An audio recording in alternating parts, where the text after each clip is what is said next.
जब हम bread butter strategy को स्विंग ट्रेडिंग के अंदर यूज कर रहे होते हैं तो बीच में गैप अप या गैप डाउन की वजह से कई बार कंफ्यूजन होता है कि जब ये बेरिश डाइवर्जेंस बनता है प्राइस जनरली नीचे की तरफ जाना शुरू करता है। इसी तरह से जब ये लोज के बीच में बनता है तो ये अक्सर ऊपर जाना शुरू करता है, इसलिए इसको बुलिश डाइवर्जेंस बोलते हैं। तो क्या ये डाइवर्जेंस बनते ही हम लोगों को ये अज्यूम कर लेना चाहिए कि प्राइस अपनी डायरेक्शन बदलने वाला है? तो डाइवर्जेंस बनने के बाद आपको क्या करना है, तैयारी शुरू कर देनी है ट्रेड लेने की, लेकिन ट्रेड लेनी नहीं है कब तक जब तक ब्रेक ऑफ स्ट्रक्चर ना हो जाए। ये जो डाइवर्जेंस है ये देखना है हमेशा ओवरबॉट और ओवरसोल्ड सिचुएशन में। अब ये ओवरबॉट और ओवरसोल्ड सिचुएशन क्या है, तो स्विंग ट्रेडिंग करते वक्त ये काफी इंपॉर्टेंट है कि आप अपने पोजीशंस को स्विंग हाई और स्विंग लोस के आसपास ही बुक करें। हेलो एवरीवन, मैं प्रियांक शर्मा, एक सेबी रजिस्टर्ड रिसर्च एनालिस्ट। आज आप लोगों को समझाने वाला हूं एक स्विंग ट्रेडिंग स्ट्रेटजी।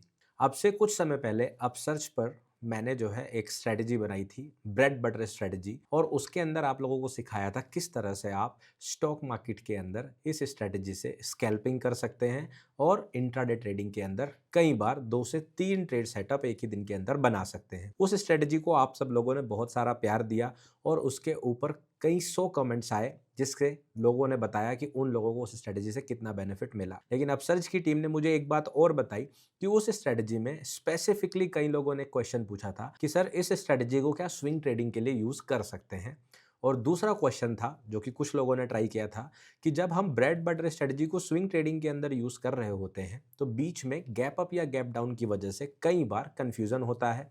और दूसरा चीज, क्या हम इसको स्टॉक्स के ऊपर कर सकते हैं? क्योंकि जब मैंने आप लोगों को ब्रेड बटर स्ट्रेटजी के बारे में लास्ट बार बताया था तो उसके अंदर हम लोगों ने जो स्कैल्पिंग की थी और इंट्राडे ट्रेडिंग के सेटअप्स देखे थे वो इंडेक्स के ऊपर देखे थे। तो आज की वीडियो में मैं आप लोगों को जल्दी से समझाने वाला हूं किस तरह से आप ब्रेड बटर स्ट्रेटजी का यूज करके भी स्विंग ट्रेडिंग कर सकते हैं। तो चलिए स्क्रीन पर चलते हैं और चार्ट पर समझते हैं। पहले रिवीजन करते हैं ब्रेड बटर स्ट्रेटजी होती क्या है और उसके बाद स्टॉक्स पर यह काम करती है या नहीं करती है और स्विंग ट्रेडिंग इसके साथ कैसे कर सकते हैं, दोनों ही बातों पर चर्चा करेंगे। जैसा कि आप सभी को याद होगा कि ब्रेड बटर स्ट्रेटजी के अंदर हम लोग एक इंडिकेटर का यूज करते हैं जिसे बोलते हैं RSI, रिलेटिव स्ट्रेंथ इंडेक्स। इस इंडिकेटर को लगाने के लिए आपको क्या करना होता है, आपको इंडिकेटर के सेक्शन में जाना होता है और आप ये अपने किसी भी ब्रोकर के अंदर लगा सकते हैं। जैसे कि मैं यहाँ पर ट्रेडिंग व्यू यूज कर रहा हूँ तो मैं ट्रेडिंग व्यू के इंडिकेटर सेक्शन में जाकर RSI लिख सकता हूँ या फिर इसका पूरा नाम रिलेटिव स्ट्रेंथ इंडेक्स लिख सकते हैं। Relative strength index usually price के साथ चलता है। जैसे कि अगर मैं आपको इसको प्राइस के साथ दिखाऊं, जैसे कि यहाँ पर मैं एक स्टॉक का चार्ट यूज कर रहा हूं और मैंने आपको जैसा बोला भी वीडियो के शुरुआत में कि आज हम लोग स्टॉक पर इसको समझेंगे, तो आप देख सकते हैं RSI की खास बात ये होती है कि जिस तरह से प्राइस का मोमेंटम चल रहा होता है, जैसे अगर आप यहाँ पर ध्यान से देखें तो प्राइस यहाँ से ऊपर से नीचे आ रहा है, तो उसी तरह से RSI भी ऊपर से नीचे की तरफ बढ़ रहा है। जब प्राइस ऊपर जा रहा है तो RSI भी ऊपर जा रहा है। एक और चीज आप ध्यान से देखेंगे तो आपको दिखेगा कि जब भी प्राइस कोई लो बनाता है वैसे ही RSI भी यहाँ पर एक लो बनाता है। उसी तरह से प्राइस जब कोई हाई बनाता है RSI भी उसी जगह पर एक हाई बनाता है। तो कहीं ना कहीं RSI इंडिकेटर प्राइस के साथ सिमेट्री में चल रहा होता है। अब आप लोगों ने कई बार सुना होगा कि प्राइस को कई बार इंस्टीट्यूशनल मनी या स्मार्ट मनी मैनिपुलेट कर देती है। जी हाँ, ऐसा अक्सर होता है। उस सीन में आपको कई बार ये कंफ्यूजन हो जाता है कि प्राइस जिस ट्रेंड में चल रहा होता है क्या वो सही है या गलत। या आप इसको ऐसे समझ सकते हैं कि जिन लोगों के पास ज़्यादा पैसा होता है या जो इंस्टीट्यूशनल मनी होते हैं, जो स्मार्ट मनी होते हैं, वो कई बार अपने अधिक पैसे का यूज़ करके प्राइस को कुछ वक्त के लिए एक ऐसी डायरेक्शन में चलाते हैं जो कि एक्चुअल में प्राइस जाना नहीं चाहता। उसी को हम लोग मैनिपुलेशन बोलते हैं। अब क्योंकि प्राइस को मैनिपुलेट ऑर्डर लगाकर किया जा सकता है, लेकिन RSI की खास बात यह है कि RSI इंडिकेटर को मैनिपुलेट नहीं किया जा सकता। क्यों? क्योंकि RSI का मतलब है रिलेटिव स्ट्रेंथ इंडेक्स। ये प्राइस के साथ साथ वॉल्यूम की स्ट्रेंथ को भी कैलकुलेट करता है कि जिस डायरेक्शन में प्राइस जा रहा है क्या वॉल्यूम उसको सपोर्ट कर रहा है या नहीं, क्या ट्रेंड उसको सपोर्ट कर रहा है या नहीं। तो ऐसे कई सारे फैक्टर्स के साथ RSI जो है काम कर रहा होता है। तो आप लोगों को ये समझने के लिए कि आरएसआई काम कर रहा है या नहीं कर रहा है, एक कंसेप्ट समझना होता है जिसको आप मैनिपुलेशन भी बोलते हैं और डाइवर्जेंस भी बोलते हैं। तो ये डाइवर्जेंस क्या है या मैनिपुलेशन क्या है, हालांकि अधिकतर लोगों को ये बात पता होगी पुरानी वीडियो से, लेकिन अगर कोई पहली बार इस वीडियो को देख रहा है तो मैं थोड़ा सा बताते हुए चलना चाहूंगा। सो कभी कभी ऐसा होता है कि जब प्राइस ये हाई और लो बना रहा होता है तो आरएसआई इसका साथ छोड़ देता है। जैसे आप ये देख रहे होंगे हाई के साथ हाई बनते जा रहे हैं तो आरएसआई इसका साथ छोड़ देता है। साथ छोड़ने से क्या मेरा मतलब है? मेरा मतलब ये है कि आप सपोज कीजिए कि जब प्राइस इस तरह से आप देखेंगे higher high, higher low, higher high, higher low, higher high बना रहा है, तो आप देखेंगे आरएसआई भी हायर हाई हायर लो ही बनाते हुए चल रहा है क्योंकि वो उसको सपोर्ट करता है। लेकिन कई बार ऐसी सिचुएशन आती है कि प्राइस तो इसी तरह से ऊपर जाना शुरू कर देता है, प्राइस तो ऊपर जाना शुरू कर देता है, लेकिन आरएसआई उसके साथ ऊपर जाना शुरू नहीं करता। जैसे मान लीजिए प्राइस लगातार नए हाई बना रहा है और आप अचानक से देखें कि आरएसआई नए हाई बनाने की जगह पर लोअर हाई बनाना शुरू कर दे। तो जब आपको ऐसा दिखाई दे कि प्राइस हाई पर हाई बनाया जा रहा है लेकिन आरएसआई हाई पर हाई नहीं बना रहा बल्कि लोअर हाई बना रहा है, इसी को हम लोग बोलते हैं मैनिपुलेशन या फिर डाइवर्जेंस। और ये हाईज के बीच में भी हो सकता है और कई बार स्विंग लोज के बीच में भी हो सकता है। और इन्हीं इस मैनिपुलेशन को, लोज के बीच में और हाइज के बीच के इस मैनिपुलेशन को हम लोग इस स्ट्रेटजी के अंदर यूज करते हैं। अब कुछ लोग जो पहली बार वीडियो देख रहे होंगे ब्रेड बटर स्ट्रेटजी जानते नहीं होंगे, लेकिन डाइवर्जेंस जानते होंगे क्योंकि डाइवर्जेंस एक बहुत ही कॉमन फिनोमिना है और बहुत ही पुराने वक्त से सिखाई जा रही है। तो बहुत सारे लोग बोलेंगे कि डाइवर्जेंस को तो मैं पता नहीं कब से यूज करते हुए आ रहा हूं लेकिन ये तो काम नहीं करता। वो इसलिए काम नहीं करता क्योंकि आपने आज से पहले मेरी ब्रेड बटर स्ट्रेटजी को देखा नहीं था। मजाक कर रहा हूं, लेकिन सही बात यही है क्योंकि जैसा मैंने आपको वीडियो के शुरुआत में बताया कि इसी स्ट्रेटजी पर इतने सारे कमेंट्स आए जिनके लिए काम कर रहा था, काम कर रहा है, तो फिर कुछ तो अलग होगा। इसलिए वीडियो को पूरा देखो तो आपको समझ में आएगा। अब अगर आप थोड़ा ध्यान से यहाँ पर देखेंगे तो मैं आपको एक एग्जाम्पल दिखा देता हूँ जहां पर ये डाइवर्जेंस बना हो, जिससे कि आप लोग इस चीज को थोड़ा अच्छे से समझ पाए, क्योंकि प्रैक्टिकल एग्जाम्पल थोड़ा सा मदद करता है प्राइस को समझने में। सो एग्जाम्पल के लिए अगर आप देखेंगे यहाँ पर, तो इस जगह पर अगर आप देखेंगे प्राइस यहां पर अगर आप देखेंगे इस हाई से लगातार ऊपर गया है। आप देख सकते हैं यहां पर प्राइस जो है पिछले हाई से ऊपर गया है। लेकिन अगर आप आरएसआई को देखेंगे, आरएसआई इस हाई के ऊपर नहीं गया है, आरएसआई नीचे गया है। तो आप यहां पर देख सकते हैं प्राइस ऊपर की तरफ बढ़ा है और आरएसआई नीचे की तरफ बढ़ा है। इसी जगह को हम लोग बोलते हैं मैनिपुलेशन। और ये ऊपर की तरफ और नीचे की तरफ दोनों तरफ बन सकता है। जैसे आप नीचे की तरफ भी देखें, यहां पर प्राइस लगातार नीचे की तरफ जा रहा है लेकिन आरएसआई ने अचानक से ऊपर की तरफ जाना शुरू कर दिया है। तो आप यहां पर देख सकते हैं कि प्राइस और आरएसआई की डायरेक्शन में मैनिपुलेशन है। इसी को हम लोग डाइवर्जेंस बोलते हैं। जब ये हाईज के बीच में बनता है, जैसे यहां बना था, आप यहां देख सकते हैं जैसे ये हाई के बीच में बना है, तो हम इसको बेरिश डाइवर्जेंस बोलते हैं। और अक्सर ऐसा देखा जाता है कि जब भी ये बेरिश डाइवर्जेंस बनता है प्राइस जनरली नीचे की तरफ जाना शुरू करता है। इसी तरह से जब ये लोज के बीच में बनता है तो ये अक्सर ऊपर जाना शुरू करता है, इसलिए इसको बुलिश डाइवर्जेंस बोलते हैं। तो क्या ये डाइवर्जेंस बनते ही हम लोगों को ये अज्यूम कर लेना चाहिए कि प्राइस अपनी डायरेक्शन बदलने वाला है? जी नहीं। बस यही चीज डिफरेंशिएट करती है ब्रेड बटर स्ट्रेटजी को बाकी नॉर्मल डाइवर्जेंस से। हम लोग ब्रेड बटर स्ट्रेटजी के अंदर क्या करते हैं, हम लोग इंतजार करते हैं अपने सही सेटअप बनने का और एक ब्रेक ऑफ स्ट्रक्चर का। तो ब्रेक ऑफ स्ट्रक्चर कैसे, मैं आपको पहले पेन से समझाता हूं, फिर मैं आपको एग्जांपल से समझाऊंगा। जैसे कि मान लीजिए प्राइस लगातार ऊपर की तरफ जाए जा रहा है और आपने नोटिस किया कि जब प्राइस इस तरह से ऊपर जा रहा है, आरएसआई ने अचानक से ऊपर जाना बंद कर दिया और वो नीचे की तरफ जाने लग गया। तो आपने जब ये डिफरेंस देखा तो आपको पता चला कि प्राइस और आरएसआई दोनों के बीच में डाइवर्जेंस बना हुआ है। तो डाइवर्जेंस बनने के बाद आपको क्या करना है, तैयारी शुरू कर देनी है ट्रेड लेने की। लेकिन ट्रेड लेनी नहीं है कब तक, जब तक ब्रेक ऑफ स्ट्रक्चर ना हो जाए। तो ब्रेक ऑफ स्ट्रक्चर से क्या मतलब है, एक ऐसा वक्त जब प्राइस हायर हाई बनाने के साथ साथ अचानक से अपने पिछले लो को ब्रेक कर दे। तो अगर आप देखेंगे जब प्राइस इस लो को ब्रेक कर दे, क्लियर है, जैसे ही प्राइस इस लो को ब्रेक करता है यहां पर आपको मिलती है कंफर्मेशन कि प्राइस जो ऊपर की तरफ मूव बना रहा था ये फेक है। ये ध्यान रखिएगा, जब तक मार्केट इस लो को ब्रेक नहीं करता तब तक आप क्लैरिटी से नहीं कह सकते कि मार्केट एक फेक मूव कर रहा है, क्योंकि कई बार प्राइस लगातार और बहुत लंबे वक्त तक लगातार बेरिश या बुलिश डाइवर्जेंस बनाए रख सकता है। तो आपको क्या करना है, इस लो के ब्रेक होने का वेट करना है। जैसे ही ये लो ब्रेक होता है, इसके बाद ब्रेक होने के बाद आपको कंफर्मेशन मिल जाती है। अब आप अपनी एंट्री प्लान कर सकते हैं इस लेवल के आसपास। स्टॉप लॉस आप अपना हाईएस्ट हाई रखते हैं, ये आपका स्टॉप लॉस हो जाता है। और मिनिमम 1:1 को आप अपना टारगेट रखते हैं, उसके बाद आप उसको ट्रेल कर सकते हैं 1:2 या 1:2.5 या 1:3 तक। अधिकतर मैं इतना ही टारगेट रखना पसंद करता हूं। ये होती है हमारी ब्रेड बटर स्ट्रेटजी। इस ब्रेड बटर स्ट्रेटजी के अंदर एक और कंडीशन होती है कि आपको ये जो डाइवर्जेंस है ये देखना है हमेशा ओवरबॉट और ओवरसोल्ड सिचुएशन में। ये ओवरबॉट और ओवरसोल्ड सिचुएशन क्या है, चलिए इसके ऊपर बात करते हैं। दोस्तों, वीडियो में आगे बढ़ने से पहले मैं आप लोगों से एक बात पूछना चाहूंगा, क्या आप भी इंट्राडे में किसी स्टॉक के 10-15% पंप होने से एक्साइटेड हो जाते हो? अरे यार, ये स्टॉक तो कल ऊपर ही जाएगा, लेकिन अगले दिन वो स्टॉक नीचे आ जाता है और आप निराश हो जाते हो। अगर हाँ, तो मैं आप लोगों को बताना चाहूंगा, शायद ये प्रॉब्लम उस स्टॉक की नहीं है, ये हमारे सिंगल टाइम फ्रेम एनालिसिस की प्रॉब्लम है। क्योंकि कई बार हमें जो इंट्राडे पर ब्रेकआउट दिखता है, हो सकता है कि वो नेक्स्ट डे हमें पता चले कि वो तो हाई टाइम फ्रेम का डिस्ट्रीब्यूशन था या करेक्शन था। इसलिए मार्केट की डायरेक्शन एक टाइम फ्रेम पर एनालिसिस करने से नहीं पता चलती। इसी प्रॉब्लम को सोल्व करने के लिए मैं अपसर्च पर लेकर आया हूं multi time frame swing trading course, जिसमें आप डिटेल में सीखेंगे कैसे हायर टाइम फ्रेम से ट्रेंड कंफर्म करना है, कैसे स्विंग ट्रेडिंग को करना है स्टॉक्स में, फ्यूचर्स में, ऑप्शंस में, कैसे फेक ब्रेकआउट्स को अवॉइड करना है मल्टीपल टाइम फ्रेम एनालिसिस की हेल्प से, और लोअर टाइम फ्रेम पर प्रिसाइज एंट्री, एग्जिट और स्टॉप लॉस कैसे लगाने हैं। इसका मतलब यह है कि अगर किसी ट्रेड को कॉन्फिडेंस के साथ होल्ड करना है ना, तो मल्टीपल टाइम फ्रेम एनालिसिस को सीखना ही पड़ेगा। इसलिए डिस्क्रिप्शन में दिए हुए लिंक पर क्लिक करो और मार्केट को समझकर ट्रेड करो। चलो अब वापस चलते हैं अपनी वीडियो पर।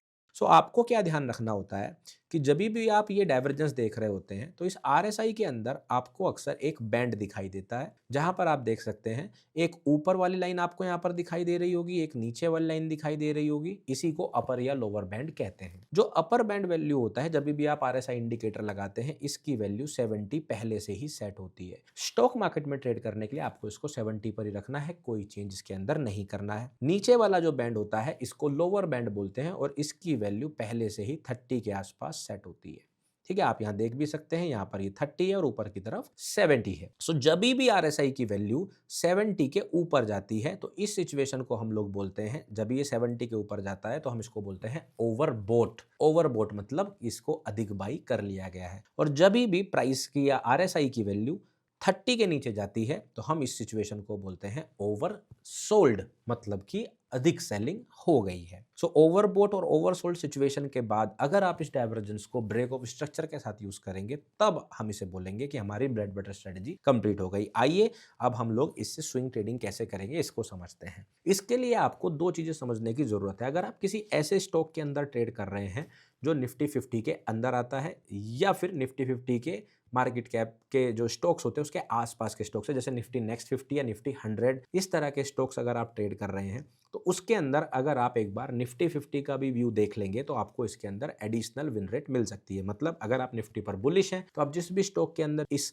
कंसेप्ट को ट्रेड करना चाहते हैं, कोशिश करें कि आप बुलिश ट्रेड लेने की कोशिश करें। अगर निफ्टी 50 का व्यू बेरिश है, तो आप कोशिश करें, आप जब स्विंग ट्रेड करें तो बेरिश ट्रेड लें, यानी कि शॉर्ट ट्रेड लेने की कोशिश करें। ऐसा मैं आपको क्यों बोल रहा हूं? क्योंकि इससे आपकी विन रेट बेहतर हो सकती है, क्योंकि आप मार्केट के फेवर में ट्रेड कर रहे हैं। अगर आप किसी ऐसे स्टॉक को ट्रेड कर रहे हैं जो निफ्टी 50 के अंदर नहीं आता, इंडेक्स के अंदर नहीं आता, तो आप बेझिझक होकर आपका आरएसआई या फिर आपकी स्ट्रेटजी आपको जिस तरफ की ट्रेड लेने के लिए कह रही है, आप उस तरफ ट्रेड ले सकते हैं। ठीक है, चलिए अब आपको ध्यान क्या रखना है। लेट सपोज यहां पर मैंने एक स्टॉक लिया है, अब मैं थोड़ा पुराना ही चार्ट यूज कर रहा हूं यहां पर, तो आपको ये ध्यान रखना है कि आप इस स्ट्रेटजी को किसी भी टाइम फ्रेम पर तो यूज कर सकते हैं, लेकिन स्विंग ट्रेडिंग करने के लिए मैं यहाँ पे आपको दो चीजें रिकमेंड करना चाहूंगा। पहला चीज कि मैं इसको 1 घंटे के चार्ट पर ज्यादा प्रीफर करता हूँ। क्यों? क्योंकि जब आप 1 घंटे के चार्ट पर यूज कर रहे होते हैं, तो यूजुअली आपकी स्विंग ट्रेडिंग का टारगेट जो है वो 3 से 5 दिन के अंदर आ जाता है। बट अगर आप थोड़ी लंबी स्विंग ट्रेडिंग करना चाहते हैं, जैसे कि आप 15 दिन, 20 दिन, 1 महीने की ट्रेड करना चाहते हैं, तब आप डेली टाइम फ्रेम यूज कर सकते हैं। जितना बड़ा आप टाइम फ्रेम यूज करेंगे, उतना ही कम बार ये स्ट्रेटजी चार्ट पर बनेगी, क्योंकि डेली टाइम फ्रेम की एक ही कैंडलस्टिक को बनने में 1 दिन लगता है, तो आपको वहां पर पेशेंस दिखाना होगा। इसलिए मैं आपको जो स्ट्रेटजी दिखा रहा हूं 1 घंटे के चार्ट पर ही दिखाऊंगा। यहां पर आप देख सकते हैं मैंने 1 घंटे का चार्ट यूज किया और थोड़ा पुराना डेटा यूज करेंगे, क्योंकि लाइव प्राइस हम यूज नहीं करना चाहते। इसके बाद आप आरएसआई इंडिकेटर यूज क्लिक कर लेंगे, जब आप सेलेक्ट कर देंगे यहाँ से इंडिकेटर RSI तो नीचे की तरफ इस तरह से इंडिकेटर आपके सामने आ जाएगा। आने के बाद आपको क्या करना है, आप चाहें तो इसमें एक येलो लाइन होती है जिसे मूविंग एवरेज कहते हैं, आप इसको सेटिंग्स में जाके हटा सकते हैं या आप इसको रखना चाहें रख सकते हैं, यहाँ से ये हट जाता है। तो अब आपको सिर्फ RSI ही दिखाई दे रहा है। अब आपको क्या करना है, सबसे पहले RSI की वैल्यू को 70 के ऊपर या 30 के नीचे पहुंचने का वेट करना है, जैसे कि आप यहाँ देख सकते हैं। सो अगर आप ध्यान से देखें तो मैं थोड़ा सा आपको रिप्ले मोड से समझाऊं तो आप जब देखें जैसे ही आपको पहली बार RSI की वैल्यू 30 के नीचे दिखाई दे, तो यहाँ पर आप देख सकते हैं RSI की वैल्यू 30 के नीचे दिखाई दे, तो आपको करना क्या है, आपको इस स्टॉक को अपनी वॉच लिस्ट में ऐड कर लेना है। ऐड करने के बाद अब आपको वेट करना है क्या यहाँ डाइवर्जेंस बनेगा या नहीं बनेगा। अगर नहीं बनता है तो कोई दिक्कत वाली बात नहीं, बनता है तो बहुत ही बढ़िया बात है। तो अब आप देखेंगे कि जब प्राइस इसके नीचे गया, इस लो के नीचे गया, तो यहाँ पर प्राइस ने जब इस लो के नीचे प्राइस तो गया, लेकिन अगर आप थोड़ा सा ध्यान से देखेंगे, मैं इसको थोड़ा थिक कर देता हूं जिससे आपको और क्लैरिटी के साथ ये दिखे। ये देखिए, जब प्राइस पिछले लो के नीचे गया तो आप देखेंगे RSI पिछले लो के नीचे नहीं गया। यहां पर आपको क्लैरिटी से दिख रहा है कि प्राइस जो है वो डाइवर्जेंस बना रहा है। आप देखिए प्राइस यहाँ पर नीचे की तरफ बढ़ा है, लेकिन अगर आप नीचे की तरफ देखें तो RSI जो है ऊपर की तरफ बढ़ा है। ये जो डाइवर्जेंस आपको दिखाई दे रहा है, आपको बस इसके बाद वेट करना होता है ब्रेड बटर स्ट्रेटजी के फॉर्म होने का। यहां तक ये सिर्फ डाइवर्जेंस है। अब इन दोनों लो के बीच में देखिए कौन सा हाई इंपॉर्टेंट है। जैसा कि मैंने आपको वीडियो की शुरुआत में बताया कि क्वेश्चन ये था, गैप अप या गैप डाउन की वजह से कई बार कंफ्यूजन होता है कहां पर ट्रेड लेना चाहिए। तो आपको ध्यान क्या रखना है, आपको अपना फोकस सिर्फ और सिर्फ स्विंग हाई और स्विंग लोस पर ही लगाना है। तो आपको अगर देखें ध्यान से तो यहां पर ये वाला हाई इन दोनों के बीच में आपको दिखाई दे रहा होगा, इसके बीच में कोई और स्विंग हाई नहीं है, तो आप किसी और स्विंग हाई के ऊपर फोकस नहीं करेंगे। आप वेट करेंगे कि प्राइस इसके ऊपर ब्रेकआउट दे दे। अगर प्राइस इसके ऊपर ब्रेकआउट नहीं देता है और फिर से नीचे चला जाता है तो आप फिर से सेम डाइवर्जेंसी देखेंगे। अब आप यहां देखेंगे कि मार्केट ने ऊपर की तरफ अगले दिन, आप यहां पर देखिए अगले दिन मार्केट ओपन होती है और लगातार ब्रेकआउट दे देती है। जैसे ही मार्केट ब्रेकआउट देती है, जैसे ही दो कैंडलस्टिक इस हाई के ऊपर क्लोज होती है, आपका ब्रेकआउट कंफर्म हो जाता है।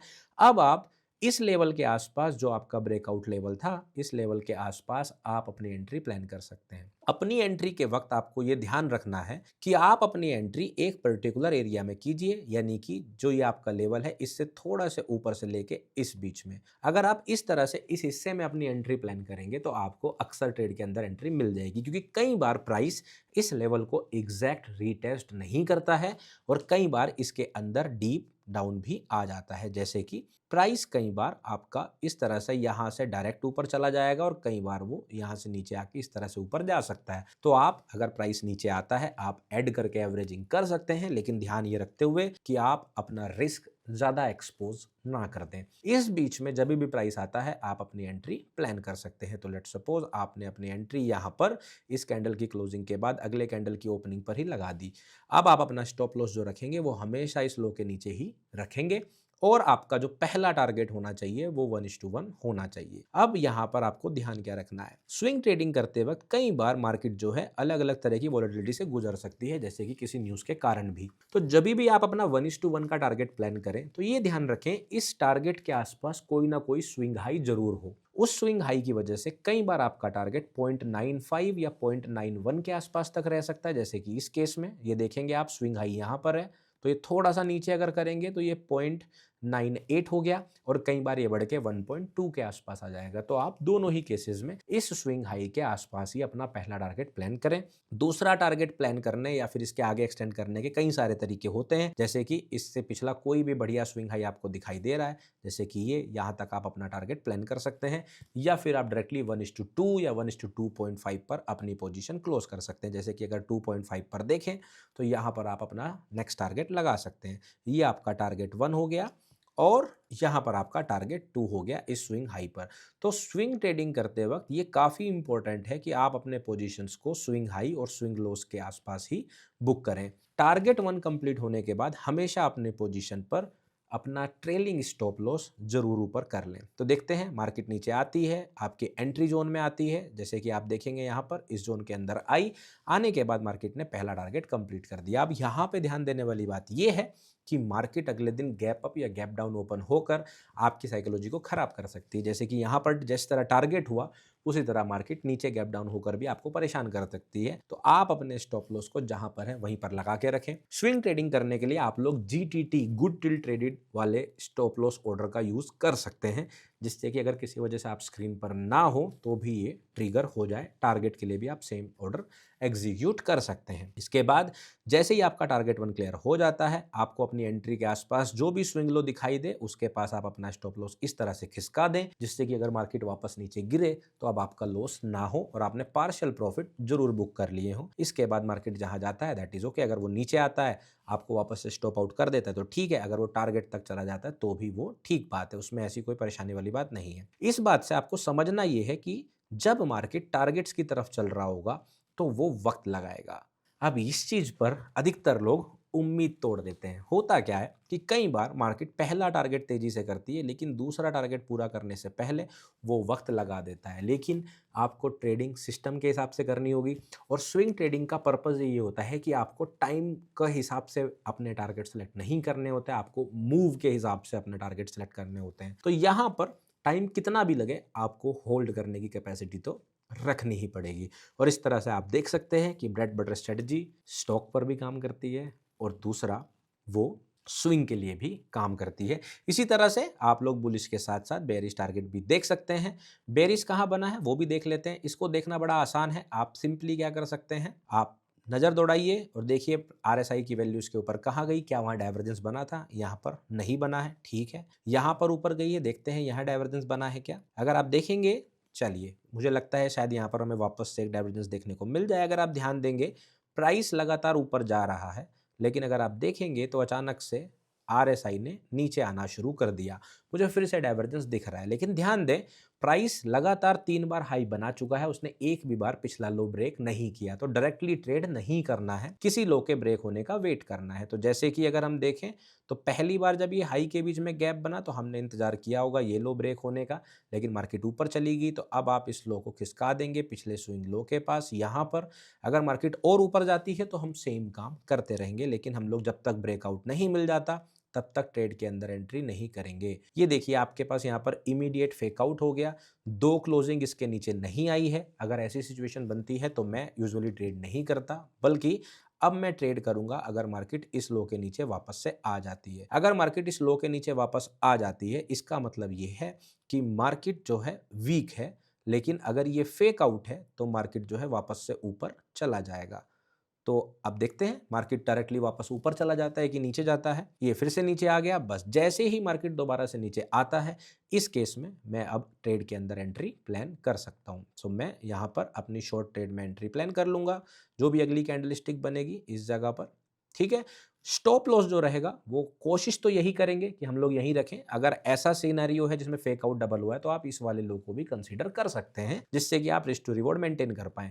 ध्यान दें 1:1 से नीचे टारगेट बुक नहीं करना। अगर ट्रेड का टारगेट 1:1 से कम आ रहा है, आपको ऐसा लगता है कोई इंपॉर्टेंट लो मिस हो रहा है, तो आप उस ट्रेड को ना ट्रिगर करें।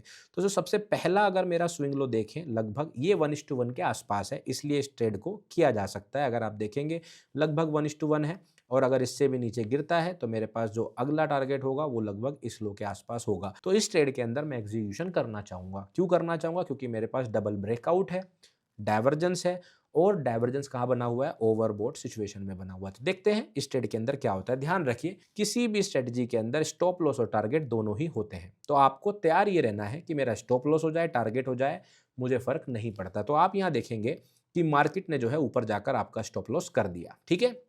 सो यहाँ पर जब आपका स्टॉप लॉस हो जाए तो आपने क्या देखा, मैंने यहाँ पर आपका स्टॉप लॉस कहाँ लगाया था? मैंने आपका स्टॉप लॉस लगाया था दूसरे वाले हाई के ऊपर। अब इस चीज से हमें क्या समझ में आया कि हमने हाई के ऊपर क्यों लगाया? क्योंकि अगर मार्केट नीचे जाना चाहती है तो मार्केट किसी भी वजह से इस वाले हाई के ऊपर नहीं जाएगी। तो अगर ये गई तो हमारा स्टॉप लॉस यहाँ पर कंप्लीट हो गया। तो अब आप लोग देख सकते हैं कि स्विंग ट्रेडिंग RSI के साथ किस तरह से करते हैं।